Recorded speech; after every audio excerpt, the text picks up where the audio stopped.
Hi, and welcome to PowerViews. I'm Dan McDade, your host and president of PointClear. PowerViews is a show dedicated to finding solutions to some of today's toughest marketing and sales challenges. My guest today is Jill Konrath. 10 years ago, Jill was, in her own words, a quiet, unknown consultant who did great work for her clients. And today she is an internationally recognized expert who is known for her fresh sales strategies and her game-changing approaches. Probably many of you know that Jill is the author of Snap Selling. And this is a highly acclaimed book that jumped to #1 on Amazon within hours of its release. And Jill's initial book, Selling to Big Companies, addressed a major sales problem that continues today: how to set up meetings with prospects who would rather avoid talking to salespeople altogether.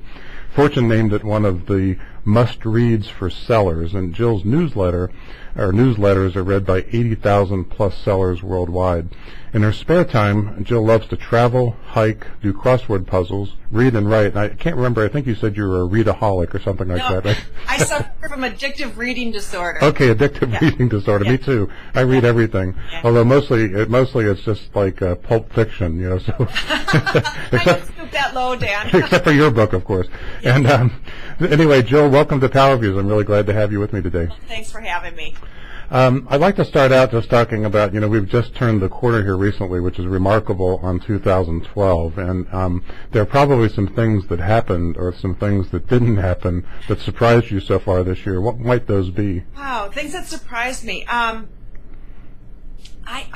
think what continues to surprise me, and continues to surprise me, is the slow adoption of technology tools for sales forces. I mean, people have the CRM systems, that's pretty well done, but the lack of knowledge sometimes and awareness of all the different things that are available for salespeople to help them be more effective and efficient in the marketplace. And I'm not saying that these tools replace good selling, but they certainly augment it, and I just am continually surprised. I would think that today everybody would know about that, and it shocks me. So you're talking about tools not just for, for example, better use of CRM or Salesforce automation, but other tools that are available. Would you say that would be like, data, information tools, for example? Information, sales intelligence tools. For example, I really believe that sales intelligence is critical to success today, and that salespeople who are knowledgeable about what's going on in a company or in an industry have a significantly higher chance of getting in. And if they're aware of certain events and things that are happening that create opportunities for them, they can get their foot in the door much faster and be positioned as an expert, whereas without this intelligence, they're just another self-serving salesperson who's contacting them trying to sell their stuff. Yeah, and in that regard, before I ask you the next question, I pulled out from one of your recent blogs, I think it was relatively recent, and I actually sent this to all of the managers in my company, but you asked the question, you said, is relationship selling dead? And it sure feels like it these days. And it was kind of like, the truth is, you said that, we don't all need a new best friend. We don't need new relationships. We already have relationships that we feel like we kind of are negligent in keeping up. We don't even have time sometimes to talk to our best friends. But instead of focusing on having a good relationship, which is not enough anymore, you have to focus on being an invaluable resource and ensure that all of your communications with your prospects and with your clients are relevant. And you kind of wrap up with this saying what you bring to them should be so valuable that they'd be willing to pay you for it. But obviously, you want to have tons of highly productive relationships, but those are based on what you bring to the party, not just in the old days whether you're likable or not. Right. And it kind of ties into my next question, and really is a follow-up to the last question, and that is that in 2011, a very, relatively small percentage of sales reps made quota. And in fact, in 2011, according to CSO Insights, fewer sales reps made quota than in 2006. And, there's obviously sales reps aren't making use of some of the business intelligence that's out there, but why else do you see that? What do you think is going on that's causing fewer sales reps to make quota than, say, just 5-6 years ago? Well, I could put in a couple of thoughts. Number one, I would say, how is the quota determined? I see people every year saying, well, we need to sell more in our company, so let's raise everybody's quota, 20% this year. It's not based on anything logical. It's based on the need to deliver certain results to the corporation, and they don't have the infrastructure in place to actually support their ability to do that. So I would say the goal setting is frequently dream setting. This is what I'd like to achieve, and it's not necessarily realistic. Secondarily, I think the fact that it's just been so darn hard for people to gain access to the corporations and to create movement, because when we're dealing with today's, frazzled, crazy busy decision makers, the truth of the matter is the only thing that they can do is to protect their own time. And so they've got their barriers up. Don't come in here. I'm overwhelmed and I don't answer my phone. I delete emails in 2.7 seconds, which is, by the way, what statistics have shown. And so is it harder to make a sale? Absolutely. And why would you want to meet with a salesperson today when everything's online, too? That's the other thing, is many companies have not adjusted to the fact that their role of the salesperson is not to convey information. It is to address critical needs and issues and goals that the client is trying to reach, and it's not about pitching your stuff. So companies haven't realized just how significantly their prospects or their target customers have changed, haven't retooled their salespeople to deal with this, and quite frankly don't have a website to support it either. So there's no lead generation coming in the door, and they're relying on old sales methodology to reach highly educated buyers who don't want to waste one iota of the time talking about what their salespeople are trained about. So, there's a lot of factors at work here, including the economy, but there's just tons of factors. Yeah, as a matter of fact, it's interesting you mentioned the economy. We have been tracking GDP against lead rates now going back to even before 2001, but our current website shows 2001 to 2012. And, the lead rate has not changed dramatically through that period of time. What's changed is the mix between long-term leads and short-term leads. Now, one of the things we've said is that over the next 2 quarters, we expect, that means the third and fourth quarter of 2012, we expect lead rates to drop just a little bit, but it'll be the short-term or the longer-term lead rates. And what we find, there are always some companies that are outperforming the industry. Right. And, so there's always companies to go sell. It's a matter of selling to them. And you might get a kick out of this. You probably already heard it. Years ago, I was working closely with VP of Sales I'm still friends with, and in those days he kind of made fun of his own kind by saying, most salespeople are, well, enough about me. What do you think about me? Right.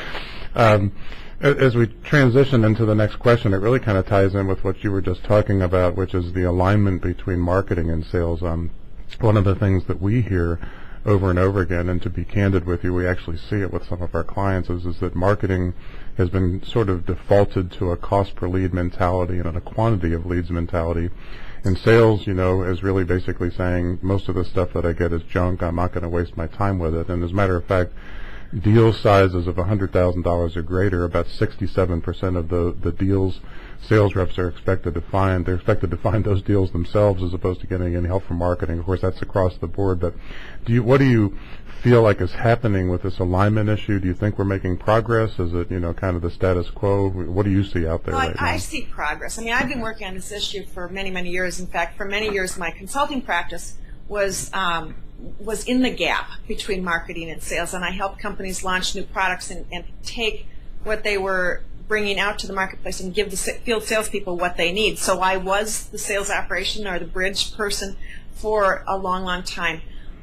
Finally people are really actually talking about it, but the progress is really slow. Because you've got 2 separate silos with 2 separate ways of evaluating things, and it takes strong leadership at the top to get them to work together. But let's be frank, the average sales manager, VP of sales, isn't in a position very long. I think the average tenure right now is about 24, 22 months for somebody in that position. They've got to get results fast, and if they are not connected with marketing, the truth of the matter is they're going to try to leverage everything from the sales arena because that's what they can control. Right. So in order for it to be successful, I really believe it has to be a top-down initiative, that we really need to merge these 2 organizations and have them walk hand in hand in order to find and attract the right people into our pipeline so that we can be working with them and nurturing them over time so that when they're ready to make the decision, it happens. It's progressing way too slowly. In some cases, I think not at all.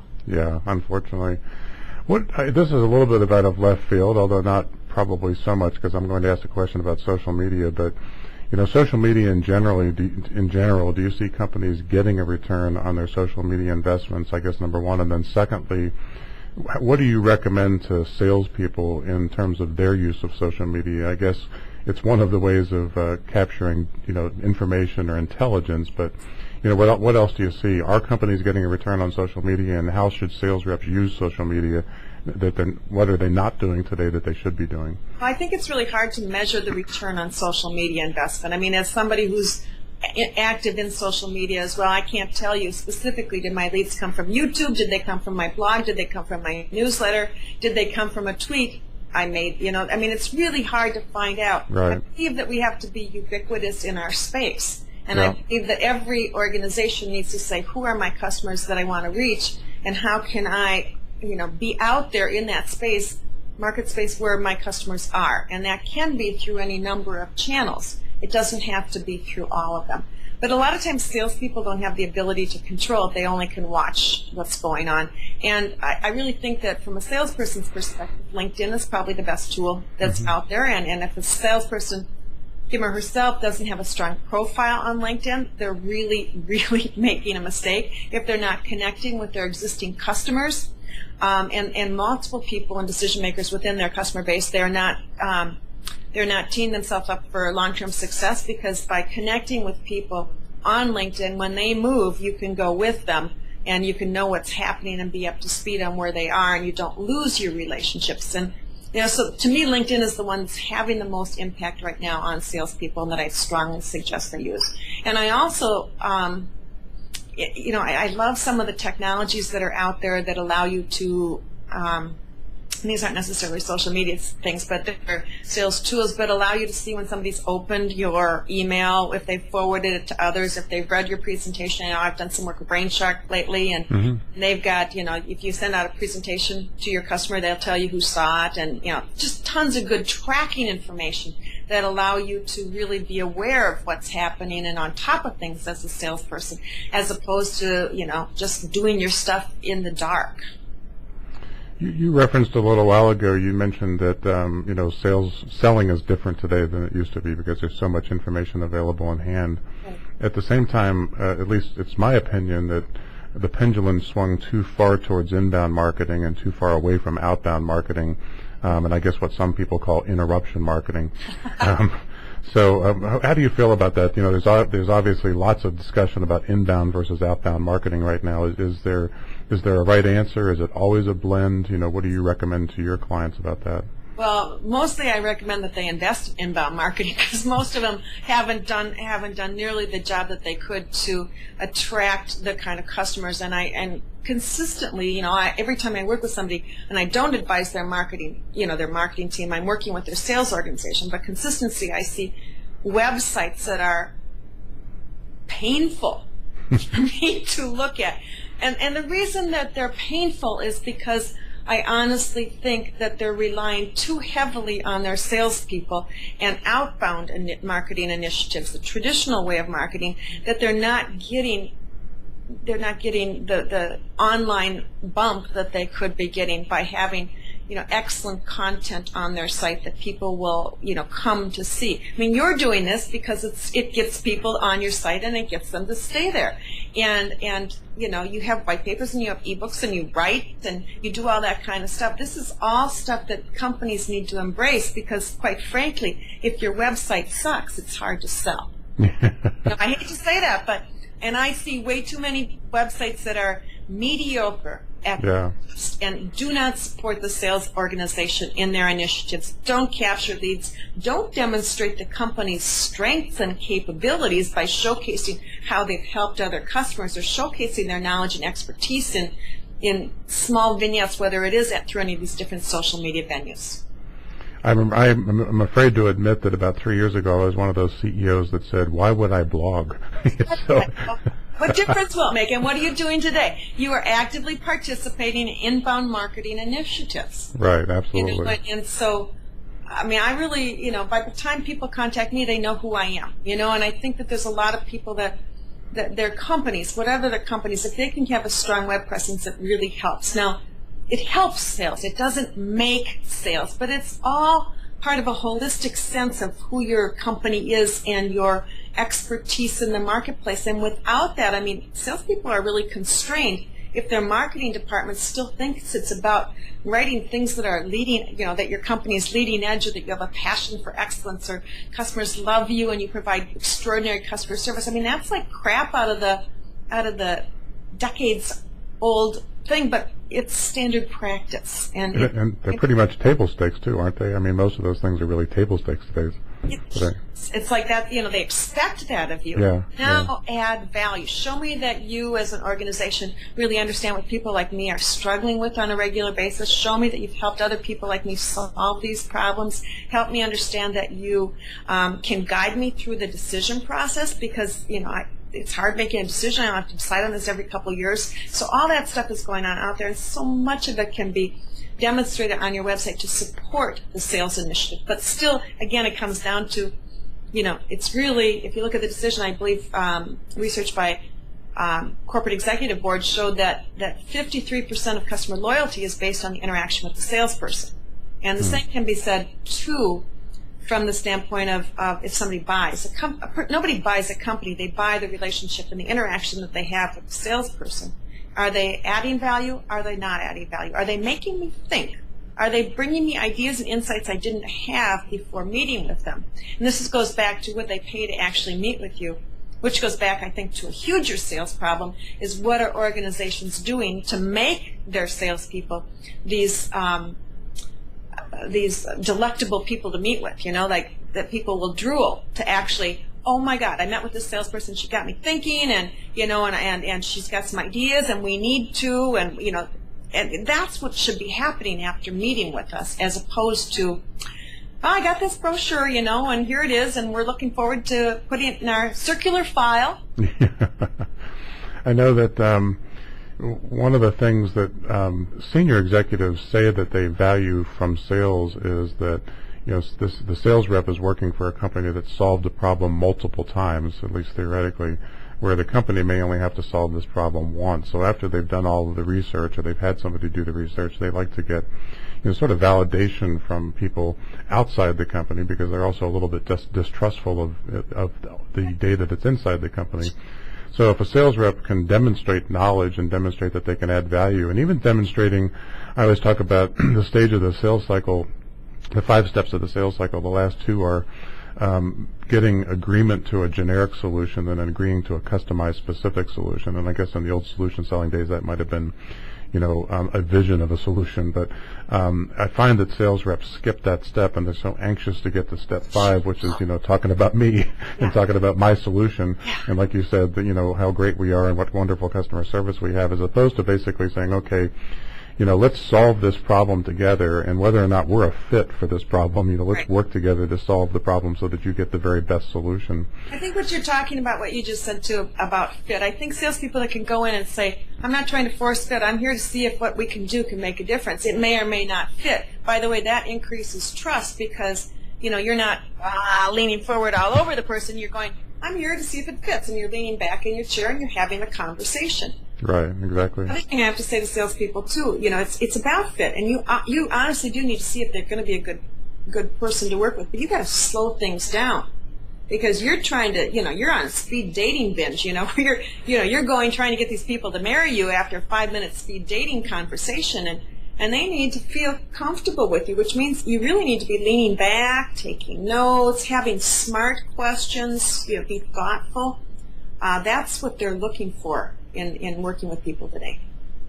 One other quick question, and it's actually probably a relatively complex subject, but I find that clients and or companies sort of treat their market homogeneously. So, let's just say for discussion purposes that a company has 5,000 prospects across the country, that they treat prospect number 1 the same as they treat prospect number 5,000. So as a result, everybody gets the same marketing, everybody gets the same marketing automation, everybody kind of gets the same pitch, as opposed to segmenting the market. And of course, larger companies I think are more adept at this because they have bigger staffs and they can go after named accounts and more strategic accounts. But I do find that it's a mistake, I think, that companies make, which is number one, to prospect too broadly, Right. and number two, to treat all of their prospects as though they're exactly the same. I know. Do you encounter that in your travels? Time, and it's, I think it's kind of people trying to short circuit and make things faster. It's like the McDonald's approach to selling in terms of, we'll drive through and, we'll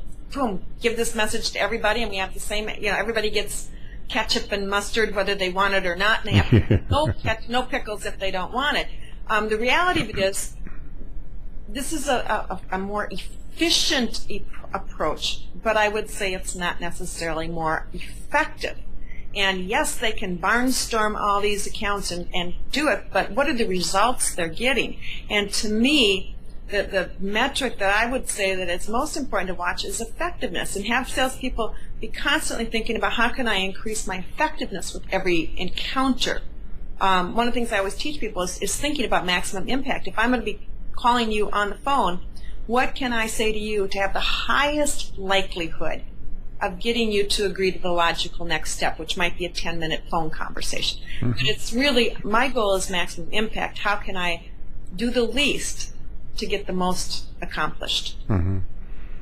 What have we missed today, Jill? What pops into your mind that I should have asked or that we haven't talked about so far today? Well, it's not necessarily that you should have asked it, but our conversation kind of leads me down that path.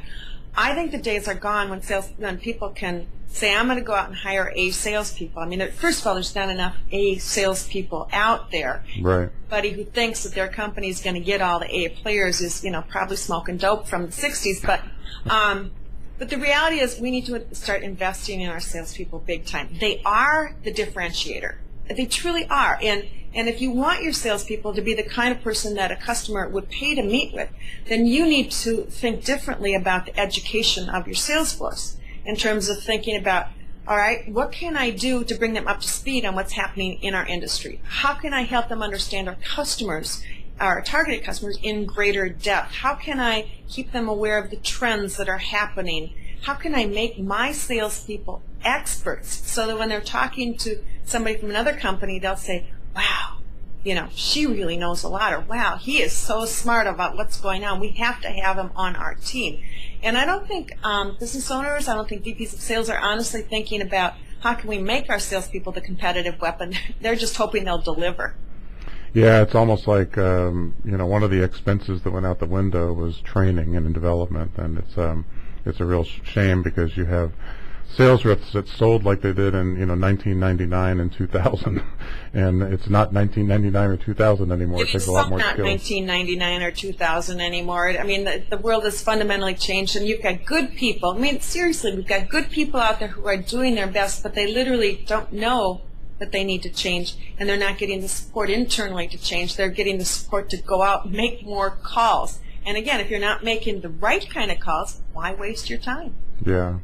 Well, I'm going to take away from this, and as a matter of fact, I'll suggest it as a headline, but I'm going to take away from this whole concept of the sales rep, really being valued and with the prospect actually wanting to see them again and wanting to interact with them, as opposed to, just basically kind of going through the motions.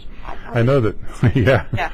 I know that our audience will have questions, and how could they best get in touch with you if they wanted to first maybe perhaps learn more or even just shoot you a question? Yeah, they can go to my website. It's jillkonrath.com, and that's Konrath with a K at the beginning and a TH at the end. It's not Konrad, it's Konrath. So, okay. Jill at jillkonrath.com. Okay, great. Well, I've gone to the site, and I've looked at some of the videos, and I can tell you that they're very worth it. So please do take the time to visit. And Jill, thanks for being here today. This is Dan McDade signing off from another PowerViews. Thank you for joining us today. Bye-bye.